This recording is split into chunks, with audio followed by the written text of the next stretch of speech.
ರಾಗಿ ದೋಸೆ ನೋಡ್ರಿ ಈ ಥರ ಗರಿಗರಿಯಾಗಿ ಭಾಳ ಜನಕ್ಕೆ ಬರ್ತಿರಂಗಿಲ್ಲ, ಮೆತ್ತಗೆ ಮಾಡ್ತಿರ್ತೀರಿ. ಈ ಥರ ಕ್ರಿಸ್ಪಿಯಾಗಿ ಮತ್ತು ಗರಿಗರಿಯಾಗಿ ಬರ್ಬೇಕಂದ್ರೆ ಯಾವ ರೀತಿ ಹಿಟ್ಟು ರೆಡಿ ಮಾಡ್ಬೇಕು ಅನ್ನೋದು ಇವತ್ತಿನ ವಿಡಿಯೋ ಹೇಳ್ತೀನಿ.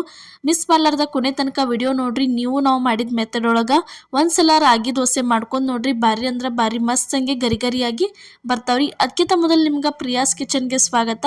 ನೋಡ್ರಿ, ನೀವು ಯಾರು ಇನ್ನೂ ನಮ್ಮ ಚಾನಲ್ನ ಸಬ್ಸ್ಕ್ರೈಬ್ ಮಾಡಿಲ್ಲ ಅಂದ್ರೆ ಮಿಸ್ ಮಾಡ್ಲಾರ್ದ ಈಗಲೇ ಹೋಗಿ ನಮ್ಮ ಚಾನಲ್ನ ಸಬ್ಸ್ಕ್ರೈಬ್ ಮಾಡ್ಕೊಂಡ ಬರ್ರಿ. ಇಲ್ಲಿ ನೋಡ್ರಿ, ಇವಾಗ ನಾವೇನೈತ್ಲ ರಾಗಿ ದೋಸೆ ಮಾಡೋದ ಯಾವ ರೀತಿ ಅಂತ ಹೇಳ್ತೀನಿ. ಇಲ್ಲಿ ಏನೈತ್ಲ ಒಂದು ಮಿಕ್ಸಿ ಜಾರ ತೊಗೊಂಡಿದ್ವು, ಅದಕ್ಕೆ 1 ಕಪ್ ಆಗುವಷ್ಟು ರಾಗಿ ಹಿಟ್ಟು ಹಾಕತ್ತೀವಿ ನೋಡ್ರಿ. 1 ಕಪ್ ಆಗುವಷ್ಟು ರಾಗಿ ಹಿಟ್ಟಾದ್ಮೇಲೆ ನೆಕ್ಸ್ಟ್ ಅದಕ್ಕೆ ಏನೈತೆ ಇಲ್ಲೇ 1 ಕಪ್ ಆಗುವಷ್ಟು ಸಣ್ಣ ರವೆ ತೊಗೊಂಡಿದ್ದೀವಿ ರೀ, ನಾವು ಬಾಂಬೆ ರವೆ ಅಂತಾರಲ್ಲ ಅದಾದ್ಮೇಲೆ ರುಚಿಗೆ ತಕ್ಕಷ್ಟು ಉಪ್ಪು ಹಾಕಿದ್ದೀವಿ ನೋಡ್ರಿ. ಉಪ್ಪು ಹಾಕಿದ್ಮೇಲೆ ನೋಡ್ರಿ ಸ್ವಲ್ಪ ಅಂದ್ರೆ ಸ್ವಲ್ಪ ಸೋಡಾ ಹಾಕ್ಬೇಕ್ರಿ. ಸೋಡಾ ಹಾಕಿದ್ಮೇಲೆ ನೋಡ್ರಿ ಯಾವ ಕಪ್ಪಿಲೆ ಹಿಟ್ಟು ತೊಗೊಂಡಿದ್ರಲ್ಲ ಅದ ಕಪ್ಪಿಲೆ 2 ಕಪ್ ಆಗುವಷ್ಟು ನಾವೇನೈತ್ಲ ಇಲ್ಲಿ ಇದನ್ನ ನೀರ ಹಾಕತ್ತೀವಿ ನೋಡ್ರಿ. ಇಲ್ಲಿ ನಾವು ರಾಗಿ ಹಿಟ್ಟ ನಮ್ದು ಕಲರ್ ಸ್ವಲ್ಪ ವೈಟ್ ಐತ್ರಿ, ಯಾಕಂದ್ರೆ ನಾವು ಇಲ್ಲೇ ಪಾಕೆಟ್ ರಾಗಿ ಹಿಟ್ಟ ಯೂಸ್ ಮಾಡೀವ್ರಿ. ಅಂದ್ರೆ ಕಿರಾಣಿ ಅಂಗಡಿ ಒಳಗೆ ಸಿಗ್ತತ್ಲ ಆ ರಾಗಿ ಹಿಟ್ಟ ಯೂಸ್ ಮಾಡಿದ್ವಿ. ಮನ್ಯಾಗ ಬಿಸಿದ ರಾಗಿ ಹಿಟ್ಟಾದ್ರೆ ಏನಾಕತ್ತದ ಕಲರ್ ಸ್ವಲ್ಪ ಕೆಂಪು ಬರ್ತಾವ್ರಿ. ನೋಡ್ರಿ ಈ ಥರ ನೋಡ್ರಿ ಸಣ್ಣಗೆ ಅದನ್ನು ಮಿಕ್ಸಿಗೆ ಹಾಕೊಂಡ ಬರ್ಬೇಕು ನೋಡ್ರಿ. ಈ ಥರ ಪೇಸ್ಟ್ ಆಗಬೇಕಿಲ್ಲ ತೋರ್ಸತ್ತೀವಿ ಯಾವ ರೀತಿ ಆಗೈತೆ ಅಂಥೇಳಿ. ಸ್ವಲ್ಪ ಏನಾರು ನಿಮಗೆ ಗಟ್ಟಿದು ಅನ್ಸಾಕೈತೆ ಅಂದ್ರೆ ಏನು ಮಾಡಿರಿ ನೀವು ಅದಕ್ಕೆ ಇನ್ನೊಂದು ಸ್ವಲ್ಪ ನೀರ ಸೇರಿಸ್ಕೋಬೋದ್ರಿ ಹಿಟ್ಟಿಗೆ.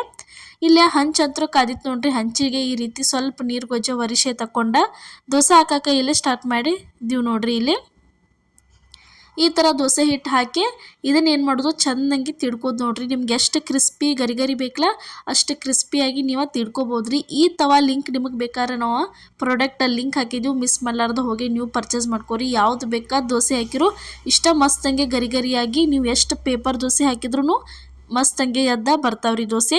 ನೋಡ್ರಿ ದೋಸೆ ಅಂತೂ ರೆಡಿ ಆಯ್ತು. ಈ ಥರ ಸ್ವಲ್ಪ ಬೇಂದ ಮೇಲೆ ಅದಕ್ಕೆ ಏನು ಮಾಡಿರಿ ಸುತ್ತಲೂ ಎಲ್ಲ ಚೆಂದಂಗೆ ಎಣ್ಣೆ ಬಿಡ್ಬೇಕು ನೋಡ್ರಿ. ಇಲ್ಲ ನಿಮ್ಮ ಮನ್ಯಾಗ ಬಟರ್ ಇತ್ತಂದ್ರೆ ಬಟರು ಬಿಡ್ಬೋದ್ರಿ, ನೀವು ಎಲ್ಲ ತುಪ್ಪ ಹಾಕಿನೂ ಮಾಡ್ಬೋದು, ಚಲೋ ಅನ್ನಿಸ್ತಾವೆ. ಈ ಥರ ಏನೈತಲ್ಲ ಚೆಂದಂಗೆ ಎಣ್ಣೆ ಬಿಟ್ಕೋಬೇಕು ನೋಡ್ರಿ ಪೂರ್ತಿ ಎಲ್ಲ ಹಚ್ಕೊಂಡ್ಮೇಲೆ ಇದನ್ನು ಇಲ್ಲಂದ್ರೆ ಒಂದು 2 ರಿಂದ 3 ನಿಮಿಷ ಸ್ವಲ್ಪ ಉರಿ ಲೋ ಫ್ಲೇಮ್ ಒಳಗೆ ಇಟ್ಟಿದ್ದನ್ನು ಚೆಂದಂಗೆ ಕ್ರಿಸ್ಪಿ ಆಗೋತನ ಇದನ್ನು ಬೇಯಿಸ್ಕೋಬೇಕ್ರಿ. ಇಲ್ಲಿ ನೋಡ್ರಿ ಈ ಥರ ಎಣ್ಣೆ ಹಚ್ಚಿದ್ಮೇಲೆ ನೋಡ್ರಿ ದೋಸೆ ಯಾವ ರೀತಿಯಾಗಿ ಕ್ರಿಸ್ಪಿಯಾಗಿ ಬಂದೈತೆ ಅಂತ ನಿಮಗೆ ತೋರ್ಸಾತೀವಿ. ಏನು ದೋಸೆ ಎಬ್ಸಕ್ಕೆ ಕಷ್ಟಪಡೋ ಅವಶ್ಯಕತೆ ಏನಿಲ್ಲ, ತವಾಕು ಸ್ವಲ್ಪ ಅಂಟಿಲ್ಲ ಏನಿಲ್ಲ. ಇಷ್ಟು ಮಸ್ತಂಗೆ ಗರಿಗರಿಯಾಗಿ ಏನೈತ್ಲ ರಾಗಿ ದೋಸೆ ಅಂತೂ ರೆಡಿಯಾಗೆ ಬರ್ತಾವೆ. ಕೆಲವೊಬ್ರು ಶುಗರ್ ಇದ್ದವ್ರಿಗೆ ಏನು ಮಾಡ್ತಿರ್ತೀರಿ ರಾಗಿ ರೊಟ್ಟಿ ಕೊಡ್ತಿರ್ತಿರ್ಲಿ, ಅಂಥವ್ರು ಏನು ಮಾಡಿರಿ ಬರೇ ರಾಗಿ ರೊಟ್ಟಿ ಮಾಡಿಕೊಡೋದು ಏನೈತಿ ಈ ಥರ ಡಿಫ್ರೆಂಟಾಗಿ ಒಂದ್ಸಲ ಏನೈತಲ್ಲ ರಾಗಿ ದೋಸೆ ಮಾಡಿಕೊಡ್ರಿ. ಭಾರಿ ಅಂದ್ರೆ ಭಾರಿ ಬೆಸ್ಟ್ ಅನ್ನಿಸ್ತಾವೆ. ನೋಡ್ರಿ ಯಾವ ರೀತಿ ಕ್ರಿಸ್ಪಿ ಆಗೈತೆ ಅಂತ ನಿಮ್ಗೆ ತೋರ್ಸಾತೀವಿ. ಈ ರೀತಿ ಮಸ್ತಂಗೆ ಕ್ರಿಸ್ಪಿಯಾಗಿ ಬರ್ತಾವ್ರಿ ದೋಸೆ. ಇಲ್ಲೇ ಒಂದಂತರೂ ದೋಸೆ ರೆಡಿ ಆಯ್ತು ನೋಡ್ರಿ. ಅದೇ ಥರ ಇಲ್ಲಿ ನಿಮ್ಗೆ ಇನ್ನೊಂದು ದೋಸೆ ಹಾಕತ್ತೀವಿ ನೋಡ್ರಿ. ಈ ದೋಸೆ ಅಂತೂ ರೆಡಿಯಾಗಿ ಬಂತು. ಇಲ್ಲಿ ಏನು ಮಾಡಿರಿ ತವಕ್ಕೊಂದು ಸ್ವಲ್ಪ ಈ ರೀತಿ ನೀರು ಗೊಜ್ಜೆ ನೋಡ್ರಿ ಈ ಥರ ಪೂರ್ತಿ ಎಲ್ಲ ಚೆಂದಂಗೆ ಒರೆಸ್ಕೋಬೇಕ್ರಿ. ಇದನ್ನು ಹಂಚ ಒರೆಸ್ಕೊಂಡ ನೆಕ್ಸ್ಟ್ ದೋಸೆ ಹಾಕತ್ತೀವಿ ನೋಡ್ರಿ. ಇಲ್ಲಿ ಇನ್ನೊಂದು ಇದೇ ಥರ ನೀವು ಮುಗಿತಕ್ಕ ಎಷ್ಟು ಬೇಕಾ ದೋಸೆ ಮಾಡ್ರಿ ಏನಕ್ಕಲ್ಲ ಇಷ್ಟ ಮಸ್ತಂಗೆ ಗರಿಗರಿಯಾಗೇನ ಬರ್ತಾವ್ರಿ, ಕ್ರಿಸ್ಪಿಯಾಗೇನ ನೋಡ್ರಿ. ಇಲ್ಲ ನಮಗೆ ಕ್ರಿಸ್ಪಿ ಬೇಡ ಅಂದರೂ ನೀವು ಇಷ್ಟ ತಿಳ್ಕೊಂಡ 2 ಸೈಡ ಚೆಂದಂಗೆ ಬೇಯಿಸ್ಕೊಂಡ್ರು ಕ್ರಿಸ್ಪಿ ಆಗಂಗಿಲ್ಲ, ಮೆತ್ತಗಂಗೆ ಆಗಿ ಬರ್ತಾವ್ರಿ. ಈ ಕ್ರಿಸ್ಪಿ ಬೇಕಂದ್ರೆ ಒಂದು 2 ರಿಂದ 3 ನಿಮಿಷ ಏನೈತಲ್ಲ ಉರಿ ಸ್ವಲ್ಪ ಲೋ ಫ್ಲೇಮ್ ಒಳಗಿಟ್ಟು ಸುತ್ತಲೂ ಎಲ್ಲ ಚೆಂದಂಗೆ ಬೇಯಿಸ್ಕೊಂಡ್ರಂದ್ರೆ ಮಸ್ತಂಗೆ ಕ್ರಿಸ್ಪಿಯಾಗೆ ಬರ್ತಾವೆ ನೋಡ್ರಿ. ಇದೇ ಥರ ಇನ್ನೂ ಹಲವಾರು ಭಾಳ ಥರ ದಿಢೀರ್ ದೋಸೆಗಳನ್ನ ನಮ್ಮ ಚಾನಲ್ ಒಳಗೆ ಭಾಳ ತೋರಿಸಿದ್ದೀವಿ ರೀ. ಒಂದ್ಸಲ ಹೋಗಿ ನೀವು ನೋಡ್ಕೊಂಬರ್ರಿ. ಪ್ರತಿಯೊಂದು ದೋಸೆ ತೋರಿಸಿದ್ದೀವಿ ರೀ. ದಿಢೀರಾಗಿ ಮಾಡ್ಕೊಳ್ತಾ ರವೆ ದೋಸೆ, ಅಕ್ಕಿ ದೋಸೆ, ಪ್ರತಿಯೊಂದು ಮಸಾಲೆ ದೋಸೆ, ಜೋಳದ ಹಿಟ್ಟಿನ ದೋಸೆ, ಗೋಧಿ ಹಿಟ್ಟಿನ ದೋಸೆ ಪ್ರತಿಯೊಂದು ತೋರಿಸಿದ್ದೀವಿ, ಹೋಗಿ ನೋಡ್ಕೊಂಬರ್ರಿ. ನೋಡ್ರಿ ಈ ರೀತಿ ಸ್ವಲ್ಪ ಎಲ್ಲ ಚೆಂದಂಗೆ ಎಣ್ಣೆ ಹಚ್ಕೊಂಡ್ರೆ ಮುಗಿತ್ರಿ. ಇದನ್ನು ಒಂದು 3 ರಿಂದ 4 ನಿಮಿಷ ಇದನ್ನು ಚೆಂದಂಗೆ ಬೇಯಿಸ್ಕೊಂಡ್ರಂದ್ರೆ ಮಸ್ತಂಗೆ ಕ್ರಿಸ್ಪಿಯಾಗಿ ಗರಿಗರಿಯಾಗಿ ಇನ್ನೊಂದು ದೋಸೆ ರೆಡಿಯಾಗಿ ಬರ್ತೈತೆ ನೋಡ್ರಿ.